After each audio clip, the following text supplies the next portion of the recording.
الصلاة والسلام عليك يا سيدي يا حبيب الله الصلاة والسلام عليك يا نبي الله وعلى آلك وأصحابك يا نور اللہ۔ سب سے پہلے شکریہ ادا کروں گا بانی محفل حضرت علامہ و مولانا محمد عباس ہاشمی صاحب کا کہ جنہوں نے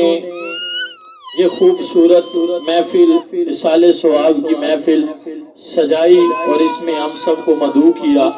اللہ تبارک و تعالی ان کا یہ اہتمام اپنی بارگاہ کے اندر قبول و منظور فرمائے۔ جتنے بھی حضرات آئے اللہ سب کا آنا اپنی بات بارگاہ لم یزل کے اندر قبول و منظور فرمائے۔ اللہ تبارک و تعالی کے پیارے محبوب حضرت محمد مصطفیٰ صلی اللہ تعالی علیہ وآلہ وسلم پر ہدیہ درود پڑھنے کے بے شمار فضائل و برکات ہیں۔ اللہ تبارک و تعالی قرآن مجید کے اندر ارشاد فرماتا ہے ان اللہ و ملائکتہ یصلون علی النبی یا ایھا الذین آمنوا صلوا علیہ وسلموا تسلیما۔ اللہ فرماتا ہے کہ بے شک میں رب اور میرے فرشتے میرے نبی پر درود پڑھتے ہیں، میرے نبی پر درود پڑھتے ہیں۔ اے ایمان والو تم درود بھی پڑھو اور درود کے ساتھ سلام بھی بھیجا کرو۔ امتی ہونے کا حق یہ ہے کہ ہر لمحہ ہر لہجہ آقا کی ذات پر درود سلام پڑھتے رہنا چاہیے، کیونکہ ہمیں جو ملا جتنا بھی ملا آقا کے در سے ہی ملا ہے، تو جس کا کھاتے ہیں اسی کے گن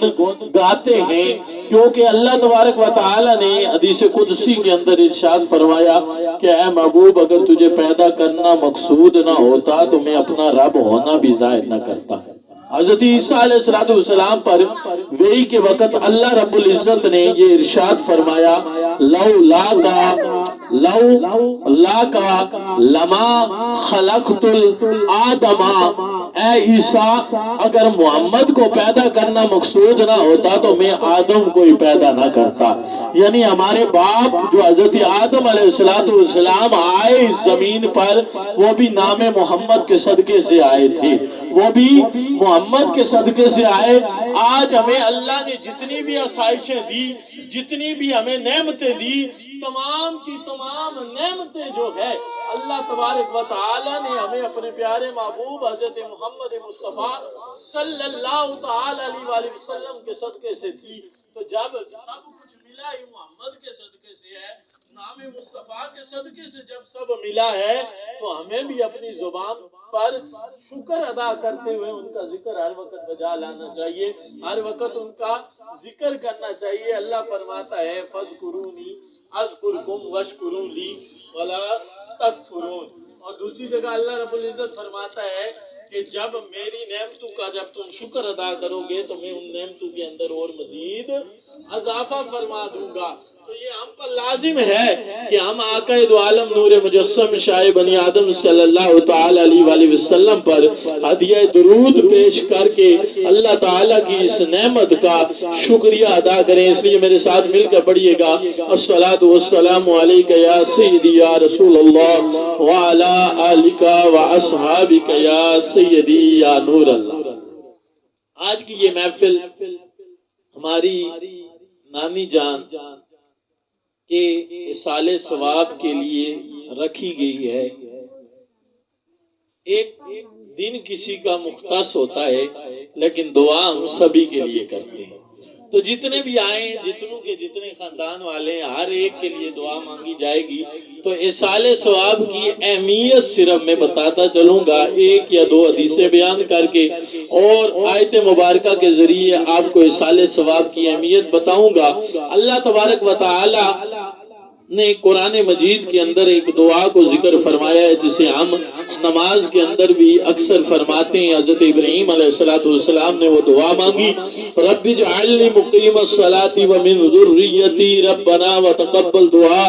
ربنا اغفر لی ولوالدی وللمؤمنین یوم یقوم الحساب۔ حضرت ابراہیم علیہ السلام نے یہ دعا مانگی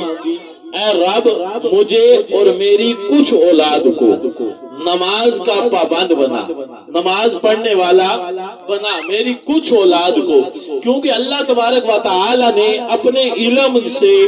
حضرت ابراہیم کو یہ علم عطا کر دیا تھا کہ ان کی اولاد کچھ مسلمان ہوگی اور کچھ کفار ہوگی، تو اس لیے انہوں نے اللہ تبارک و تعالیٰ کے دیے ہوئے علم سے جان کر یہ دعا مانگی کہ میری کچھ اولاد یعنی جو مسلمان ہوگی انہیں نماز پڑھنے والا بنا، اور ربنا اغفر لی، اے رب میری مغفرت فرما، ولوالدی اور میرے والدین کی مغفرت فرما، وللمؤمنین یوم یقوم الحساب اور مومنین کی مغفرت فرما، کس دن؟ حساب والے دن، حساب والے دن ان کی مغفرت فرمانی ہے۔ میرے میٹھے پیارے اسلامی بھائیو، جب آپ نے یہ دعا مانگی آپ کے والدین حیات نہیں تھے، آپ کے والدین حیات نہیں تھے۔ آج ہم جو دعائیں کرتے ہیں، جو ختم کرتے ہیں، جو میلاد کرتے ہیں، جو احسال ثواب کرتے ہیں، یہ تمام کا تمام کسی آج کے مولوی سے سن کر نہیں، کسی آج کے محدث سے سن کر نہیں، کسی آج کے بڑے بزرگ سے سن کر نہیں، بلکہ اللہ کے پیارے محبوب، اللہ کے چنے ہوئے بندے، اللہ کے پسندیدہ بندے جنہیں اللہ نے نبوت اور رسالت عطا فرمائی، ان کے دیے ہوئے طریقے اور نقش قدم اور ان کی دی ہوئی تعلیم کے مطابق کرتے ہیں۔ حضرت ابراہیم علیہ السلام نے اپنے والدین کے لیے دعا کی تو معلوم ہوا دعا کرنا جو ہے مردوں کے لیے وہ انبیاء اکرام علیہ السلام سے ثابت ہے۔ اور آگے چلتے جائیں، پیارے آقا دو عالم صلی اللہ علیہ وسلم کی محبوب زوجہ حضرت اماں عائشہ رضی اللہ تعالی عنہ فرماتی ہیں کہ ایک شخص کریم آقا دو عالم نور مجسم شاہ بنی آدم صلی اللہ تعالی علیہ وسلم کے پاس آیا، آ کر عرض گزار ہوا، یا رسول اللہ صلی اللہ تعالی علیہ وسلم میری ماں وفات پا گئی، میری ماں وفات پا گئی ہے۔ اب اگر میں جب وہ وفات پائی تو میں اس کے قریب نہیں تھا، تو مجھے یقین ہے اگر میں اس کے قریب ہوتا مجھے میری ماں صدقہ کرنے کی وصیت فرماتی، تو اگر میں اب ان کی طرف سے صدقہ کروں کیا میرا صدقہ کرنا ان کے لیے فائدہ مند ہوگا؟ تو جناب محمد مصطفیٰ صلی اللہ تعالی علیہ وآلہ وسلم نے فرمایا ہاں، تیرا صدقہ کرنا تیری ماں کے لیے نفع مند ہوگا۔ یہ صحیح بخاری اور صحیح مسلم کی مستند حدیث مبارکہ ہے جس کے اندر فرمایا گیا۔ حضرت ابو ہریرہ رضی اللہ تعالی عنہ سے روایت ہے، آپ فرماتے ہیں کہ ایک بار حضرت سعد رضی اللہ تعالی عنہ کریم آقا دو عالم صلی اللہ تعالی علیہ وآلہ وسلم کی بارگاہ میں حاضر ہوئے اور آ کر عرض کرنے لگے، یا رسول اللہ صلی اللہ تعالی علیہ وآلہ وسلم میری ماں کے لیے میری طرف سے کیا چیز دی ہوئی جو سب سے زیادہ افضل ہو، جو سب سے زیادہ فائدے مند ہو؟ تو پیارے آقا دو عالم صلی اللہ تعالی علیہ وآلہ وسلم نے فرمایا، اے سعد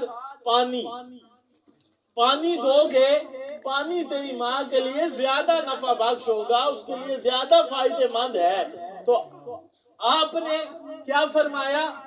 آپ نے پھر ان کے لیے ایک کنواں کھدوایا اور اس کا نام ام سعد رکھ دیا، یعنی یہ کنواں ام سعد کا ہے، یعنی ان کے لیے احسال ثواب کیا گیا۔ تو معلوم ہوا آقا دو عالم نور مجسم شاہ بنی آدم صلی اللہ تعالی علیہ وآلہ وسلم کی حدیث مبارکہ سے اور ان کے بتائے ہوئے طریقے سے ہمیں یہ معلوم ہوا کہ احسال ثواب کرنا یہ ایک درست عمل ہے اور اس کے لیے ذریعے مردوں کو ثواب پہنچتا ہے۔ ایک حدیث مبارکہ کا مفہوم کچھ یوں ہے، آپ فرماتے ہیں کہ مردہ جو ہوتا ہے نا، مردہ وہ پانی میں ڈوبتے ہوئے کی طرح ہے، جیسے کوئی سمندر کے اندر ڈوب رہا ہو نا، اسے تنکے کا سہارا چاہیے ہوتا ہے، تو ایسے ہی مردہ اپنے اہل و عیال، اپنے دوستوں، اپنے عزیزوں کی طرف سے احسال ثواب کا منتظر ہوتا ہے، اور جب کوئی اسے احسال ثواب کرتا ہے تو پھر وہ خوش ہو جایا کرتا ہے۔ میرے میٹھے اور پیارے اسلامی بھائیوں، یہ احسال ثواب پر چند ایک حدیث مبارکہ تھی جو آپ کو بتانا چاہ رہا تھا کہ احسال ثواب یہ ایک انبیاء کا بتایا ہوا راستہ اور حدیث مبارکہ سے